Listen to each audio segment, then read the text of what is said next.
प्यारे बच्चों, today our topic is the extent of known and estimated biodiversity of Earth. What is the mean of extent? Extent mean हद जैसे होती है उर्दू में, लेवल, साइज, मैग्नीट्यूड, ठीक है। तो ग्लोबल बायोडाइवर्सिटी किस तरह डिफाइन होती है? As total variability of life forms. Total variability होती है कि कुल तगय्युर कितना है उसमें, ठीक है। लाइफ फॉर्म्स क्या होते हैं? ज़िंदगी की अशकाल या शक्लें। एवर लिव्ड जो है, जो कभी रहती थी चीज़ें ऑन अर्थ, साइंटिस्ट का ख्याल है कि 99% of the species estimated to be extinct, वो अब नापायदार हो गई हैं। Current estimate species on each range होता है कि between lowest and highest value from 2 millions to 10⁻12 है। 1.74 मिलियंस है बीन डाटा बेस्ड, उसमें से 1.74 मिलियन जो हैं वो रिकॉर्ड पर हैं, डाटा बेस्ड हैं। थस फार अभी तक, while 80% of them have not yet been described, और उनमें से भी 80% जो है वो अभी तक वो डिस्क्राइब नहीं हो सकी, उनको बयान नहीं किया जा सकता। Recently in May 2016 scientist reported that 1 trillion are on earth, only 1001% described. ये भी एक आइडिया है उनका कि 1 ट्रिलियन जो है वो अर्थ पर हैं, लेकिन उनमें से जो है एक 1% जो है वो 1000 में से 1% जो है वो डिस्क्राइब्ड हुई है। तो 1000 में से 1% कितना हुआ? 1/100 इंटू 1000 से मल्टीप्लाई करेंगे तो वो बनते हैं 10, यानी कि 1000 में से अभी तक 10 जो हैं वो डिस्क्राइब्ड हुए हैं।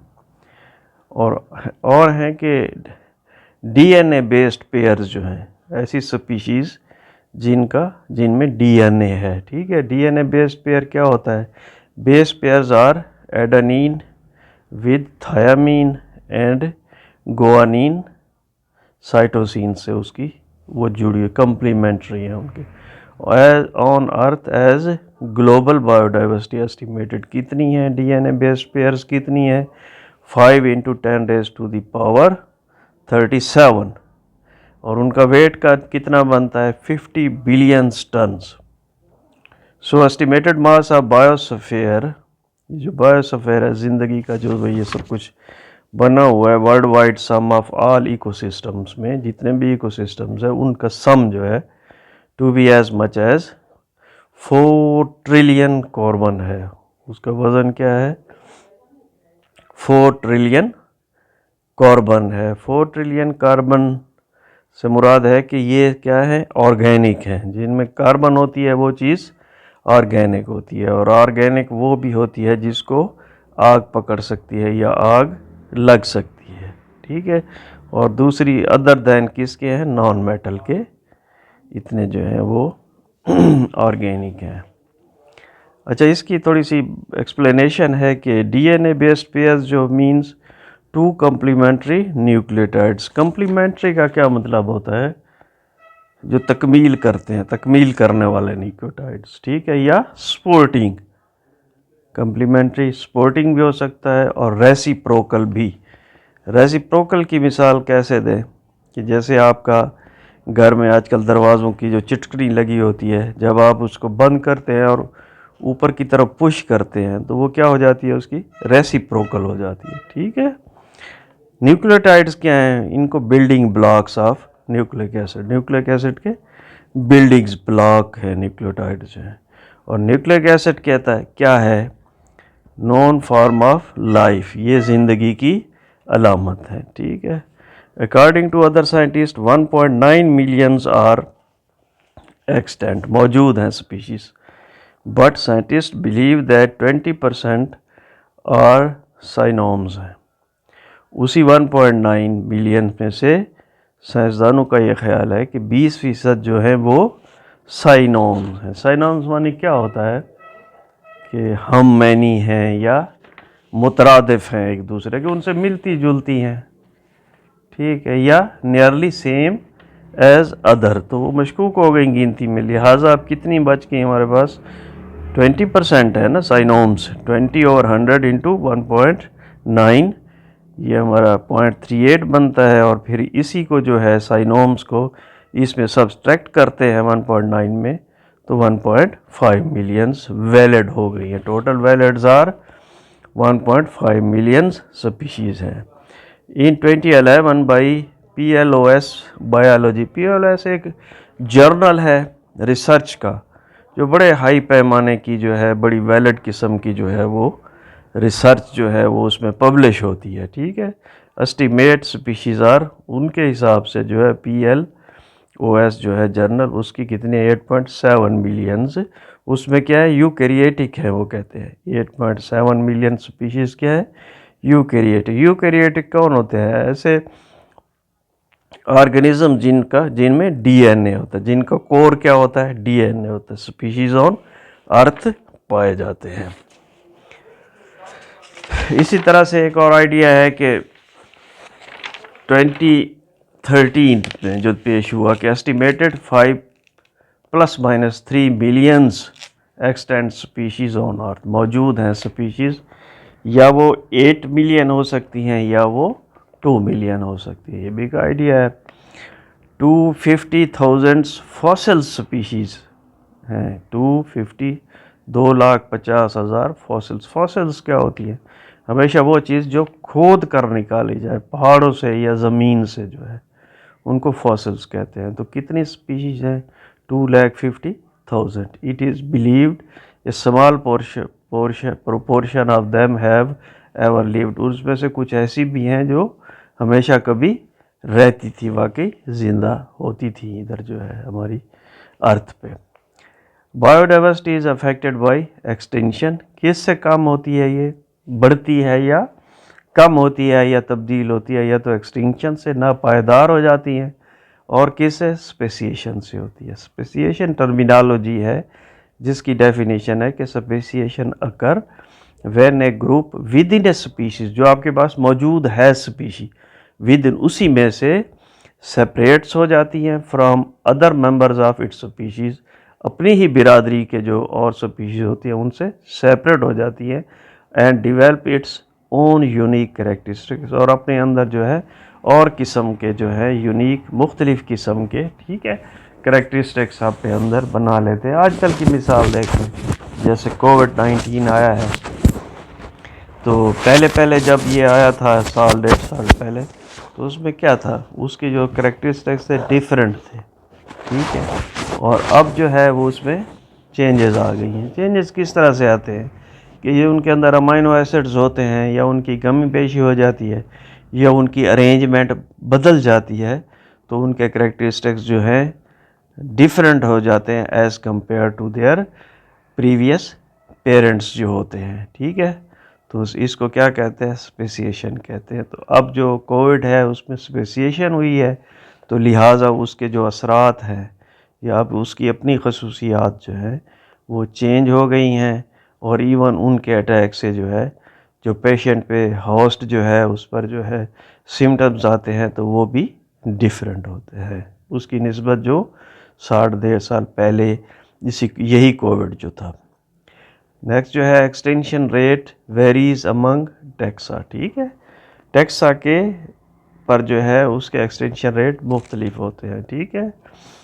तो टेक्सा क्या होता है, टेक्सानोमिक ग्रुप ऑफ एनी रैंक, कोई भी किसी भी वो पोजीशन पर हो, या वो स्पीशी में हो या वो फैमिली में हो, तो उसको कहीं ना कहीं उसको हो सकती है एक्सटेंशन, उसकी होती है मुख्तलिफ स्टेजेस पर जो जिस कंडीशन में है।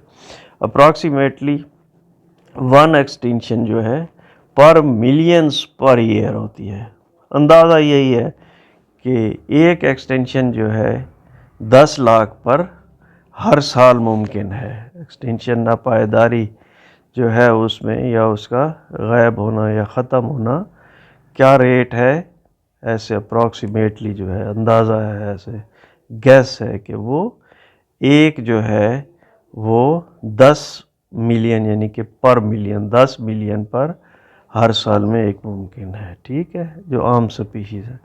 While in mammals can persist, जबकि मैमल्स में क्या आते हैं, जो जितने भी दूध देने वाले होते हैं ऑर्गेनिजम्स जो हैं जिनमें इंसान भी शामिल है, ठीक है ना, तो उनको हम मैमल्स कहते हैं। कैन परसिस्ट, उसमें जो है स्टेबिलिटी ज़्यादा है, ठीक है। कंटिन्यूइंग फर्मली, उसी सूरत में वो कंटिन्यू करते रहते हैं। अप्रॉक्सीमेटली कितना है वो, 1 मिलियन ईयर, यानी कि कहीं अगर उसमें तब्दीली आती है तो वो क्या है, 1 मिलियन साल के बाद पॉसिबल होता है, यानी कि 10 लाख सालों के बाद अगर उसमें कोई जो है वो एक्सटेंशन हो तो होती है, तो इसमें stability as compare to mammals में ज़्यादा है as compare to other species, ठीक है। Mostly biodiversity extension was done, और ज़्यादातर एक्सटेंशन जो है वो कैसे होती है, geographical rapid change in climate में जो तेज़ी से जो है तब्दीली होती है, उससे जो है बायोडाइवर्सिटी की एक्सटिंक्शन होती है। Such geographically climate change was occurred, इस किस्म की जिसमें बड़ी तेज़ी से तब्दीली हुई थी, वो जियोग्राफिकली चेंज कब हुई थी रिकॉर्ड के मुताबिक, वो कहते हैं 299 मिलियन ईयर्स एगो हुई थी, 299 मिलियन साल पहले ऐसा हुआ था, रैपिड चेंज जो आई थी। अच्छा, उसके बाद cooling and drawing results catastrophic, तबाह कुन असरात लाती है।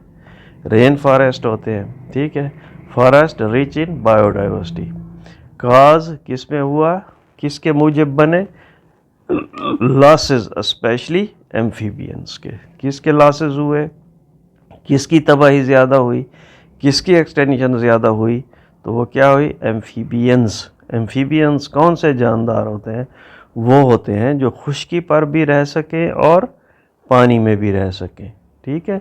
तो कैटास्ट्रॉफिक इनकी हुई, जियोग्राफिकल क्लाइमेट चेंज से ज़्यादा मुतासर कौन हुए, एम्फीबियंस हुए। और एम्फीबियंस कौन से होते हैं, जो कि ऐसे जानदार जो खुश्की पर भी रह सकते हैं और पानी के अंदर भी रहते हैं, दोनों जगह जो है उनके मस्कन मुमकिन हो सकते हैं, ठीक है। अगली एक टर्मिनोलॉजी इसमें इस्तेमाल हुई है बेटा, मास एक्सटिंक्शन की। ये क्या है, मास extension is a wide spread and rapid decrease in the biodiversity on earth. Mass extension ऐसी चीज़ है जिससे तेज़ी से जो है ज़मीन पर बायोडाइवर्सिटी जो है वो कम हुई है उससे, ठीक है। तो फर्स्ट मास एक्सटेंशन क्या है, ठीक है ना, कि मकसद है मास, एक वेट होता है एक मास होता है। वेट और मास में ये फ़र्क होता है कि हकीकत जो है वो मास है, लेकिन वेट जो होता है वो ग्रेविटेशनल फोर्स की वजह से आपको ज़्यादा नज़र आता है, ठीक है। तो अंदर का जो कोर है एक किस्म का मास जो है उसका नापायद और ख़त्म होना जो है पहला कब हुआ था, first mass extension called Ordovician Silurian extension कहते हैं। In this many small organisms of the sea become extinct. इस फर्स्ट मास एक्सटेंशन में क्या हुआ था कि बहुत सारे जानदार, छोटे जानदार जो हैं दरियाओं और समंदरों के, वो नापायद हो गए थे, ठीक है, एक्सटिंक्ट हो गए थे। और ये कब हुआ था, 445.2 बिलियंस टू 443.8 मिलियन ईयर्स इगो पहले हुए थे, 445 साल मिलियंस ईयर्स पहले ये हुए थे, ठीक है। लॉक फिफ्थ क्या था समझाने के लिए, ये इसको मैंने लिखा है कि फर्स्ट आपका, फिर सेकंड हुआ, फिर थर्ड हुआ, फिर फोर्थ हुआ, फिर उसके बाद फिफ्थ हुआ mass extinction. Fifth mass extinction happened around 65 million years ago. पांचवा कब हुआ, 65 बिलियंस लाख साल पहले। फ्लड ब्लास्ट इवेंट्स उसमें हुए, बहुत ज़्यादा जो है वो पानी आए, सुनामीज जिसे कहते हैं आजकल जो है, ठीक है। रैपिड वॉल्केनिक कार्बन एमिशन, और बहुत ज़्यादा तेज़ी से जो है वो ये जो आतिशफिशां हैं कार्बन के, ये खारिज हुई और ये किस तरफ ले गई, लेड टू एशियन वॉर। और ये वोल्केनिक कार्बन एमिशन जो निकली थी कार्बन, इसमें से एमिशन से क्या हुआ था, ये किस तरफ ले गई हमें, ये समंदर जो थे उनके पानियों को गर्म किया उसने, एसिडिफिकेशन की, तेज़ाबियत बढ़ी और डीऑक्सीजिनेशन हुई। डीऑक्सीजिनेशन क्या होती है, removal of oxygen from the molecules. ठीक है, मॉलिक्यूल से ऑक्सीजन रिमूव हो गई। जैसे पानी का मॉलिक्यूल है और अगर आप उसमें से ऑक्सीजन निकाल दें, ठीक है, और फ्री ऑक्सीजन हो जाए जो कि जानदार उसको इस्तेमाल नहीं कर सकते, तो then often caused wide spread animal extension. और उसमें क्या हुआ कि बहुत ज़्यादा पैमाने पर जानवरों की जो थी वो एक्सटिंक्शन हो गई। ठीक है, ना पायदारी उनकी मुमकिन हुई। ये डायनासोर जो बड़े बड़े जानवरों की तस्वीरें आपको दिखाते हैं या उनकी फिल्में बनाते हैं, डायनासोर वाइप आउट, ठीक है, उनका झाड़ू फिर गया, वो उनकी सफाई हो गई in this 5th mass extinction में। ये जो 5वां मास एक्सटिंक्शन था, इसमें क्या है, डायनासोर सारे, जब ऑक्सीजन ही ना रही, ठीक है, तो डायनासोर की मौत और तबाही हुई थी। ठीक है, जो अब जो चल रहा है इसको 6th मास एक्सटिंक्शन कहते हैं, जो अब इस दौर में चल रहा है। 6th मास एक्सटिंक्शन को क्या से डिफ़ाइन किया है, इसमें है कि ह्यूमन पॉपुलेशन जो है वो बहुत ज़्यादा बढ़ गई है। ठीक है, अनकंट्रोल्ड ग्रोथ हो गई है ह्यूमन की, हमारी इंसानों की। ठीक है, जो आप सुनते हो ना कैंसर होता है तो उसकी तारीफ यही की जाती है ना कि अनकंट्रोल्ड ग्रोथ है वो, उसकी बस बढ़ते बढ़ते जाते हैं वो सेल्स जो है ना। ठीक है, तो इसी तरह से पॉपुलेशन जो है, ये जो पॉपुलेशन अनकंट्रोल्ड ह्यूमन बीइंग्स की हो रही है, तो ये भी उसी कैंसर के मुतरादिफ है। तो जितनी पॉपुलेशन बढ़ रही है तो rate of extension is more higher than past. जितने भी माजी में आपकी मास एक्सटेंशन हुई है उसकी निस्बत अब जो ह्यूमन मास एक्सटेंशन है या 6 मास एक्सटेंशन है, ह्यूमन मास के बढ़ने की, सारी ह्यूमन मास एक्सटेंशन नहीं है, ह्यूमन की पॉपुलेशन बढ़ने की। तो जितने भी माजी में पहले मास एक्सटेंशन हुई है, 6 इंतहाई ख़तरनाक है कि आप देखें कितनी आबादी बढ़ती है उससे। अब एग्रीकल्चर लैंड जो है वो मुतासर होती है, आपके फॉरेस्ट जो है उनको ख़त्म करता जा रहा है आप आदमी जो है। तो सबसे ख़तरनाक कौन सी है, 6 मास एक्सटेंशन। और ड्राइवर दैट चेंज, ये लफ्ज़ गलत लिखा गया है, ड्राइवर है सर, दैट चेंज बायोडाइवर्सिटी। ठीक है, तो उसमें क्या हुआ है, हैबिटेट चेंज हुए हैं, मस्कन जो है, ठीक है, हैबिटेट चेंज हुए हैं, मस्कन, जहाँ जहाँ ऑर्गेनिज्म अपने रहते थे तो वो क्या हुए हैं, उनमें या तो फ्रेगमेंटेशन आ गई है या हैबिटेट डिस्ट्रक्शन हो गई है। फ्रेगमेंटेशन ऐसे है ना जैसे उसकी डिवीजन हो गई हो। आप उसकी मिसाल ऐसे ले लें कि एक फैमिली रहती है, उसमें जो है उन्होंने और ऑर्गेनिज्म भी घर में रखे हुए थे, जैसे आप डॉग रखते हैं, कैट रखते हैं। ठीक है, तो अगर वो 2 भाई हैं और उनकी फ्रेगमेंटेशन हो गई, उन्होंने डिवाइड कर दिया है उस घर को, उस हैबिटेट को क्या किया है, डिवाइड कर दिया है, तो उससे क्या होगा, वो एनिमल्स जो हैं वो एक तरफ चले जाएंगे, कुछ इस तरफ चले जाएंगे। तो हैबिटेट से क्या है आपकी, वो स्पीसीज जो हैं वो डिफरेंट हो जाएंगी, चेंज हो जाएंगी। मोस्ट इम्पॉर्टेंट ड्राइवर्स जो हैं वो क्या हैं,